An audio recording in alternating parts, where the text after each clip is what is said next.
സുനിൽ ഇത്തരത്തിലൊരു ഫൗണ്ടേഷനും ഇത്തരത്തിലൊരു ചടങ്ങും സംഘടിപ്പിക്കുമ്പോൾ വിനയൻ സാറ് പറഞ്ഞതുപോലെ ജാതീയത, ഒരു ജാതീയ ഡിസ്ക്രിമിനേഷൻ, വേർതിരിവ്, വിവേചനം നമ്മുടെ നാട്ടിൽ പ്രത്യക്ഷമുണ്ട്. അത് പറയാൻ ശ്രീ വിനയനെ പോലെ ചുരുക്കം ചില കലാകാരന്മാർക്ക് മാത്രമേ സാധിക്കുന്നുള്ളൂ എന്നുള്ള ഒരു സങ്കടകരമായ വസ്തുതയും ഈ നാട്ടിൽ നിലനിൽക്കുന്നു. പലപ്പോഴും പലരും പല വേദികളിലും പറയുന്നത് കലാഭവൻ മണിയുടെ കലയെക്കുറിച്ചാണ്. തീർച്ചയായിട്ടും കലയെക്കുറിച്ച് പറയണം, അദ്ദേഹത്തിൻ്റെ കഴിവുകളെക്കുറിച്ച് പറയണം. അതിനപ്പുറത്തേക്ക് കടന്നാൽ ഇന്നും മലയാള സിനിമ നേരിടുന്ന ഈ കാസ്റ്റ് ഡിസ്ക്രിമിനേഷന്റെ ആ സ്വത്വത്തെ പൊളിച്ചെഴുതിയ വ്യക്തിയാണെന്ന് ആദ്യം അഡ്രസ് ചെയ്തുകൊണ്ട് വേണം നമ്മൾ കലാഭവൻ മണി ഫൗണ്ടേഷനിലേക്കോ ഇത്തരം സംഘടനകളിലേക്കോ നോക്കേണ്ടത്. ചാരിറ്റി രണ്ടാമതാകണമെന്നുള്ള ഒരു അഭിപ്രായക്കാരനാണ് ഞാൻ. ഈ കാസ്റ്റ് ഡിസ്ക്രിമിനേഷന്റെ ഏറ്റവും ചെറിയൊരു ഉദാഹരണമാണ് ശ്രീ വിനയൻ സാർ ഇവിടെ പറഞ്ഞത്. അതായത് ഒരു ചെറിയ ഉദാഹരണം കൂടെ പറഞ്ഞ് ഞാൻ നിർത്താം. ഏറ്റവും അടുത്ത ബാദുഷാക്കൊക്കെ അറിയുന്ന ഒരു കാര്യമാണെന്ന് എനിക്ക് തോന്നുന്നു. മലയാളത്തിലെ അതികായന്മാരുടെ ഒരു സിനിമ ഒരു പേരിൽ ഇറങ്ങുന്നു. അതേ പേരിൽ ഇതിനു മുമ്പ് 2 വർഷം മുമ്പ് ചേംബർ ഓഫ് കോമേഴ്സിൽ രജിസ്റ്റർ ചെയ്തിട്ട് മറ്റൊരു സിനിമ നിർമ്മാണം പൂർത്തിയാക്കി കോവിഡിന്റെ എല്ലാ പ്രശ്നങ്ങളും അതിജീവിച്ചുകൊണ്ട് അവർ ആ സിനിമ പൂർത്തിയാക്കുന്നു. എന്നാൽ 2 വരി പരാതി ചേംബർ ഓഫ് കൊമേഴ്സിൽ നിന്ന് സെൻസർ ബോർഡിലേക്ക് പോയപ്പോൾ സെൻസർ ബോർഡ് കൊടുത്ത മറുപടി, ഈ സിനിമ സെൻസർ ചെയ്യാൻ വേണ്ടി പറ്റില്ല, കേരളത്തിലെ ഫിലിം ചേംബർ ഓഫ് കൊമേഴ്സിൽ ഇത് രജിസ്റ്റർ ചെയ്യണമെന്നുള്ള ഒരു മുട്ടൻ ന്യായമായിരുന്നു അവർ പറഞ്ഞത്.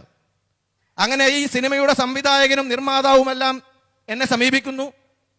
ഇതുമായി ബന്ധപ്പെട്ട ഒരു വിശദീകരണം സെൻസർ ബോർഡ്, കേരള സെൻസർ ബോർഡിന്റെ അംഗത്തോട് ചോദിക്കുന്നു. ഇതിനവർക്ക് മറുപടിയില്ല. ഇത് സെൻട്രൽ ബോർഡിന് ഞങ്ങൾ കൈമാറാൻ വേണ്ടി പോവുകയാണ്, ഈ സിനിമ സെൻസർ ചെയ്ത് തരില്ല എന്ന് പറയുന്നു. അങ്ങനെയാണ് ആ സംവിധായകൻ ശ്രീ വിനയൻ സാറിനെ, അന്ന് 19-ാം നൂറ്റാണ്ടിന്റെ ഷൂട്ടിംഗ് നടക്കുകയാണ്, അങ്ങനെ ബന്ധപ്പെടുന്നു. വിനയൻ സാറ് 2013 ആണെന്ന് തോന്നുന്നു ഒരു ഹൈക്കോടതിയുടെ വിധി, ബഹുമാനപ്പെട്ട ഹൈക്കോടതിയുടെ ഒരു വിധിയുണ്ട്.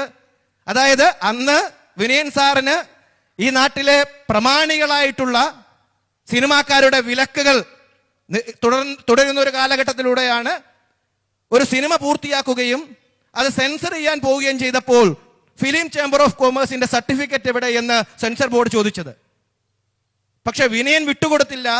ഈ പ്രമാണിമാരുടെ, ഈ അധികായന്മാരുടെ ഇടയിൽ നിന്നുകൊണ്ട് ബഹുമാനപ്പെട്ട ഹൈക്കോടതിയെ സമീപിക്കുകയും വിനയന്റെ സിനിമയ്ക്ക് ഫിലിം ചേംബർ ഓഫ് കൊമേഴ്സിന്റെ അനുമതി വേണ്ട, അതില്ലാതെയും ഏതൊരു പൗരനും സിനിമ ചെയ്യാം, 50,000 ലക്ഷങ്ങളോ കൊടുത്ത് ഒരു സ്വകാര്യ 1986 സൊസൈറ്റീസ് രജിസ്ട്രേഷൻ ആക്ട് പ്രകാരം മാത്രം രജിസ്റ്റർ ചെയ്തിട്ട്, ഉദാഹരണം പറഞ്ഞാൽ സുനിൽ ഇപ്പോൾ രജിസ്റ്റർ ചെയ്തിരിക്കുന്ന ഈ കലാഭവൻ മണി ഫൗണ്ടേഷന്റെ അതേ നിയമസാധുത മാത്രമാണ് film chamber of commerce Kerala എന്ന് പറയുന്ന പഞ്ചനക്ഷത്ര, കൊച്ചിയിലിരിക്കുന്ന പഞ്ചനക്ഷത്ര ഓഫീസിലിരിക്കുന്ന ആ സംഘടനയ്ക്കുള്ളത്.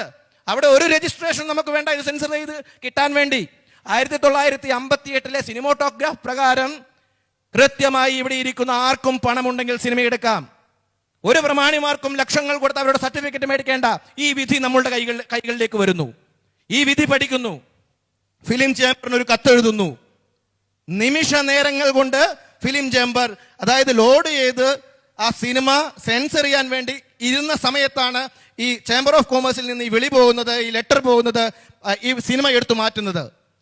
ഈ നിയമപ്രശ്നം, ഈ വിധി വിനയൻ സാർ അയച്ചു തരുന്നു. അത് ചേംബർ ഓഫ് സെൻസർ ബോർഡിന് കൊടുക്കുന്നു.